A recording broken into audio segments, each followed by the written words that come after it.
രണ്ടിടങ്ങളിലാണ് ഇതുമായി ബന്ധപ്പെട്ടുള്ള പരിശോധന നടക്കുന്നത്. ഒപ്പം കേരളത്തിൽ 10 ഇടങ്ങളിലും, അങ്ങനെ 12 ഇടങ്ങളിലാണ് ഈ കേസുമായി ബന്ധപ്പെട്ടുകൊണ്ട് പരിശോധനകൾ നടക്കുന്നത്. കേരളത്തിൽ 10 ഇടത്തും ബംഗളൂരുവിൽ 2 ഇടത്തും പരിശോധന നടക്കുന്നു. നമ്മൾ ആലുവയിലെ CMRLന്റെ ഓഫീസിലേക്ക് പോവുകയാണ്. അവിടെയും ED റെയ്ഡുണ്ട്. സെയ്ഫ് നീസ വിവരങ്ങളുമായി ചേരുന്നു. സെയ്ഫു, നമ്മൾ ഈ സംസാരിക്കുന്ന പോലെ ഇത് ഏറെക്കാലം മുൻപ് നടന്ന ഒരു സാമ്പത്തിക ഇടപാടാണ്. അപ്പം എന്തെങ്കിലും രേഖകൾ ഉണ്ടാകും എന്ന പ്രതീക്ഷയാകും EDക്ക്.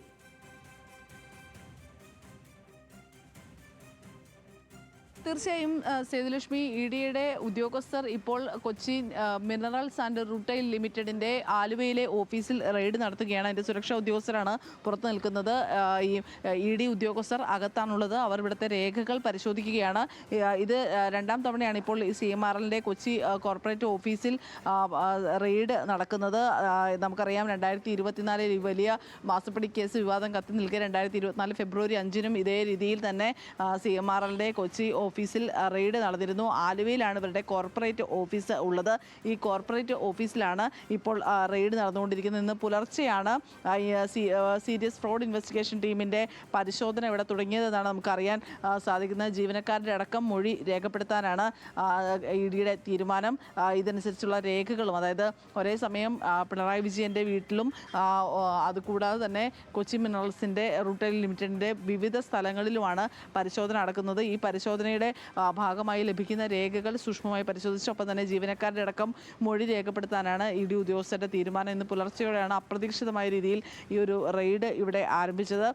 എന്തായാലും നിലവിൽ ഇപ്പോൾ റെയ്ഡ് തുടർന്നുകൊണ്ടിരിക്കുകയാണ്. ഇതുകൂടാതെ ഈ CMRLൻ്റെ MD കർത്തയുടെ വീട്ടിലും ആലുവയിലെ വീട്ടിലും റെയ്ഡ് നടക്കുന്നുണ്ടെന്നാണ് നമുക്ക് അറിയാൻ സാധിച്ചിരിക്കുന്നത്. അവിടെയും റെയ്ഡ് നടക്കുന്നുണ്ട്. ഒരേ സമയമാണ് എല്ലായിടങ്ങളിലും, ഈ 10 ഇടങ്ങളിലും റെയ്ഡ് നടക്കുന്നു എന്നുള്ളതാണ് ഏറ്റവും പ്രധാനപ്പെട്ട കാര്യം. നേരത്തെ CMRLൻ്റെ ഓഫീസിൽ കഴിഞ്ഞ തവണ റെയ്ഡ് നടത്തിയപ്പോഴും പിണറായി വിജയൻ്റെ വീടുകളിലൊന്നും തന്നെ പരിശോധന നടത്തിയിരുന്നില്ല. പക്ഷേ ഇത്തവണ പിണറായി വിജയൻ്റെ അടക്കം വീടുകളിൽ പരിശോധന നടത്തിക്കൊണ്ടാണ് ഇപ്പോൾ ഇങ്ങനെ ഒരു റെയ്ഡ് നടക്കുന്നത്. നേരത്തെ ഇവിടെ നടത്തിയ പരിശോധനയിൽ PV എന്നെഴുതിയ ഒരു ഡയറി കണ്ടെടുക്കുകയും അതിൽ പിണറായി വിജയനാണ് എന്ന അനുമാനത്തിലേക്ക് ED ഉദ്യോഗസ്ഥർ എത്തുകയും ഒക്കെ ചെയ്തിരുന്നു.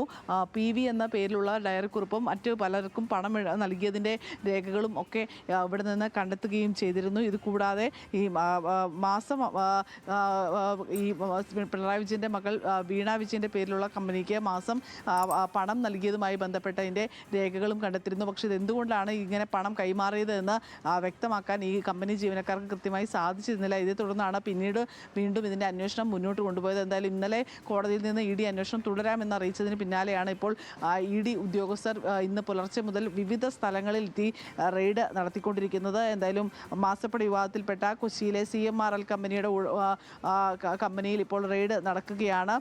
എന്തായാലും വീണ വിജയൻ്റെ കമ്പനിക്ക് 4 വർഷം ഈടില്ലാതെ ലോണായി 77 ലക്ഷം രൂപ നൽകിയെന്ന പരാതിയിന്മേലാണ് ഇപ്പോൾ ഈ റെയ്ഡ് നടക്കുന്നത്. IT സേവനങ്ങൾ നൽകാതെ തന്നെ CMRL കമ്പനി വീണ വിജയൻ്റെ എക്സാലോജി കമ്പനിക്ക് 1,72,00,000 നൽകിയത് എന്തിനാണ് എന്നുള്ളതാണ് പ്രധാനമായിട്ടുള്ള പരിശോധന. ഈ പണം കള്ളപ്പണം വെളുപ്പിക്കലിൻ്റെ ഭാഗമാണോ, അല്ലെങ്കിൽ രാഷ്ട്രീയ സ്വാധീനം ഇതിന് പിന്നിലുണ്ടോ? ഇക്കാര്യങ്ങളൊക്കെയാണ് ED സംശയിക്കുന്നത്. ഇന്നലെ കോടതിയിൽ നിന്നും EDക്ക് അനുകൂലമായ ഉത്തരവ് വന്നു ഈ കേസിൽ. തൊട്ടു പിന്നാലെ EDയുടെ പരിശോധന നടക്കുകയാണ്. പുലർച്ചെ മുതൽ ആരംഭിച്ച പരിശോധന സംസ്ഥാനത്തിൻ്റെ വിവിധ ഭാഗങ്ങളിലായിട്ടും ഒപ്പം ബംഗളൂരുവിൽ 2 ഇടത്തും പരിശോധന നടക്കുന്നു. അങ്ങനെ മുഴുവൻ ഈ കേസുമായി ബന്ധപ്പെട്ട് 12 ഇടങ്ങളിൽ ഈ പുലർച്ചെ പരിശോധനകൾ നടക്കുകയാണ്. വീണ വിജയൻ്റെ വീട്ടിലുൾപ്പെടെ, മുഹമ്മദ് റിയാസിൻ്റെ വീട്ടിലുൾപ്പെടെ, പിണറായി വിജയൻ്റെ കണ്ണൂരിലെ വീട്ടിലുൾപ്പെടെയാണ് പരിശോധനകൾ നടക്കുന്നത്. ഒപ്പം